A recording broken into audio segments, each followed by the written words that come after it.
How's it going, everyone? It's Pat's Projects. We're going to do a weekly recap news-wise and a couple of different things involved in between. Hit that sub button. We're grinding to 700 now. Can't thank y'all enough on YouTube for vibing with me. So first off, r/Poke Investing. You can only invest in what your understanding of the top two sets of the modern eras are. This one was talking about Ascended Heroes being number one, Phantasmal Flames being number two, right now in the Mega Block, and the Mega Block is not done. Scarlet Violet 151 as the number one set, and then Destined Rivals is number two. I guess it really comes into what you have more of.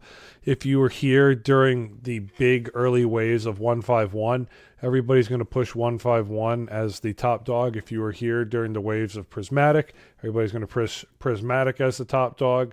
And then they'll second it with Destined Rivals. It really comes down to what point you started collecting in and where you really had that opportunity for your money.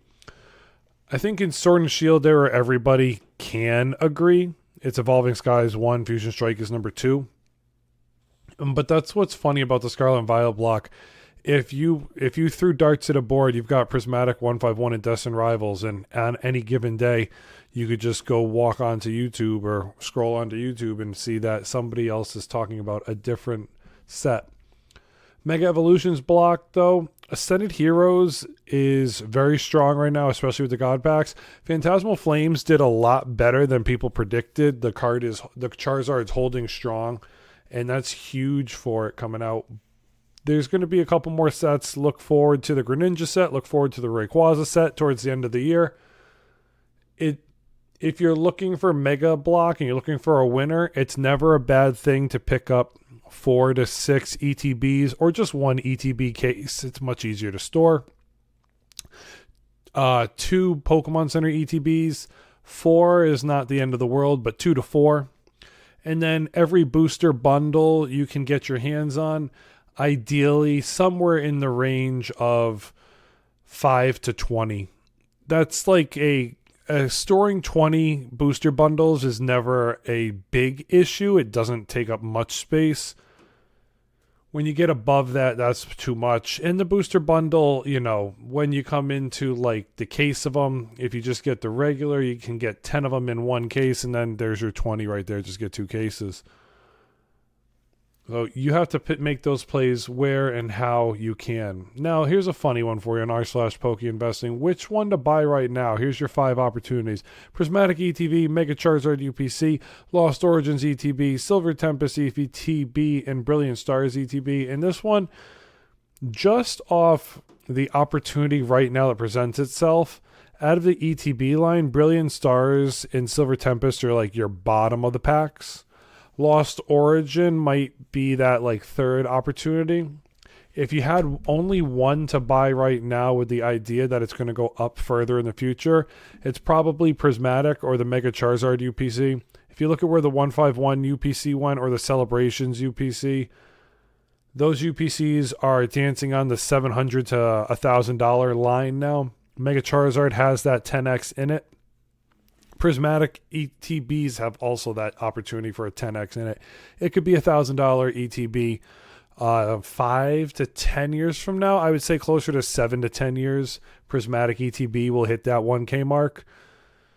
So if you only had to focus on one, I would solely be focusing on Prismatic. Every time you go into a card store, know that there's a chance that you can trade into that item and knock it down from its price line of when it's 190, knock it down to 175. If it was 150 still, like I'd been telling you to get it at for the longest, try to knock it down to 125. I was buying them when they were 130 on shelves, and I was knocking them down to $100. Trade with cash. You have to take into account. So for me, mine would be as much Prismatic as I can get my hands on, whether that's a Costco 2-pack bundle, a Pokemon Center ETB at the right price point, or just booster bundles in general. Prismatic is my one for me to go after. Now, I'm a little bit disappointed in Walmart and Target over the last couple days. Unless you have a GPS tracker on the restocker, or you just know them personally and you're in cahoots with them, finding Ascended Heroes ETBs when everybody says, oh, there's a couple hundred getting restocked or there's a big stock or high volume, No matter how you look at it, unless you're in line, it's gone within 10 minutes. My targets around me never ended up getting stocked with them, so that might mean they might be doing it on the weekend, or hopefully it comes next week. But any MSRP item you know is a win. Now here's a funny one. So you get it. Let's say you end up with 4 ETBs. On the secondary market, you're looking at about $500 for them right now for 4 ETBs. If you walked into a store at opening and got the limit of 2, and you went to 2 stores and you ended up with those 4 total, you might have spent an hour doing it. Let's call it 30 minutes if you can only get 2. Well, there's on the resale value, or just for yourself, MSRP 120, 200 on the secondary market. If you do that twice, it's $400. You save yourself an hour's worth of work, saves you over $200. So you have to put that into consideration with time and how you value it. I don't know. This is the first time where it's like Ascended Heroes. I pre-ordered it for $100 on GameStop because that was the best deal out there. And finding it in my area is non-existent. Ascended Heroes has been walking into the store after 5, 10, 15 minutes open. They don't have anything. Walking in on typical opportunities, they got nothing. So hopefully this next week, there's a big Ascended Heroes opportunity in my area. I could pick up 2. It'd be nice to keep one, rip one. We'll see what happens with it. Ascended Heroes has been weird in my area. But then you see shelves like this and people are just putting it out there and saying first come, first serve. And I love the caption. 10 minutes and all the ETBs are gone. So hopefully you have better luck than I do. If you did have better luck, comment down below. Let me know what's your vibe on and what's your plan. Where are you finding the opportunity to get your Ascended Heroes ETBs?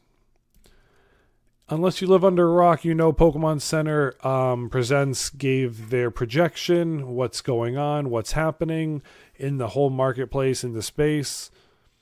And shout out to a lot of the Game Boys, whether you played Game Boy Red or Game Boy Blue back in the day, or the updated version of Fire Red, Leaf Green, whether you were here for Pokemon Yellow or Gold and Silver, Diamond and Pearl, Ruby and Sapphire, X and Y. There was a lot of nice little updates on this, and shout out to just the throwback music. I miss that times. But they got the 30th anniversaries out. Unless you live under a rock, you know that's here. You can always follow me on Twitter at It's Pat's Projects. I just retweet a lot of the stuff that's relevant. And I am still mad at Walmart because Walmart, they give it early access. Even the people, my friends that have early access, they're like, it's gone. It gets botted. You sit in a queue and it's gone. And shout out to the guys that said, I'm fed up with it. I'm starting to call customer support and asking for a coupon. And there's people that are starting to, get some coupons. Shout out to the coupon gang. Because at the end of the day, it's not fair that people are just chewing through everything. I will say I saw a big W out there. I don't have any information on it, but Best Buy is doing kids only, or like an opportunity for kids to buy product at their store, like event, that's the right word, on the weekends. So check your local Best Buy to see if they're going to do like a kids only Pokemon event so that kids have an opportunity to get a product. I really respect that. So big W for Best Buy there. Another L for Walmart. Another L for Target when they said they put out mass amounts of product online and you just can't find it. This one interests me, but I think the opportunity is a little bit wrong. Distant Rivals Booster Box reprints crash. Will they crash the market? I think no, but you have to understand where we're looking at. Surging Sparks was the last big one, and that was over 6 months ago. Okay, this is from Pokehex. His chart is a little skewed per se. The reality is, if it goes down 20%, what's 20%? The understanding. So if it goes from 500 to 400, could you find the opportunity to buy it at those prices, knowing it's a lower entry point? And that's really what you have to stick with. You're going to see MSRP and Dustin Rivals again. Outcome looks unlikely, but you have to know if a reprint comes, the opportunity is there for you to get it. Pokemon Center took another L this week. It was, at first, they dumped only plushies on Thursday. And then the next thing you know, they did the bundles. The bundles came and went, and I looked at it on the timer when I saw it. I clicked the timer in 25 seconds of it popping. Got nothing. Maybe I was in there too early. Maybe the bots took it before I got in there, but when I loaded the site, there was nothing on it. I would have loved to get a 151 with a Mew. You know, the plushie combo, I keep the cards, my kid gets the plushie, that's a win. It's just too bad that it keeps coming down to this crap. It would be nice to just go on, click a product, and win. But yeah, the bundles were out there. Did you end up getting lucky? Vaporeon looks nice. The Flareon looks nice. The Jolteon, I'm not too big of a fan of. The Eevee's a cute one too. So if you got some product down below, comment, let me know. PokeBeach put out the first one that I saw about the Celebrations collection for the 30th year anniversary. We're getting some Mew and Mewtwo love, maybe some Charizard love in German. And then the trailer, you can go watch the trailer. I've retweeted it if you really want to watch it, but it's the same stuff. I'm not going to go through the whole thing. You have the opportunity to take a look at it. Some different cards, a lot of promos, Mew and Mewtwo looking in different ways. And it's just going to be interesting to see where it moves. And the last thing to talk about is on our Pokebeach.com, they gave us the first look, and it remind me of Angry Birds with Brout. You know, Pombon is, people are speculating, they're like, please not another fire fighting type. People want to see like a fire fairy type or something different like that. Water Gecko is going to be, what's his name? Let me see, I got it right here. Gekwa.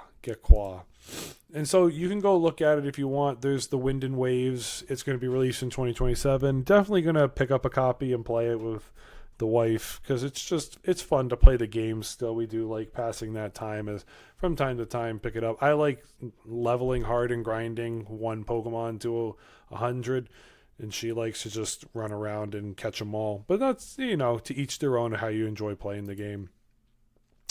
Which one is your favorite so far would be the nice one. I like Pombon the cutest.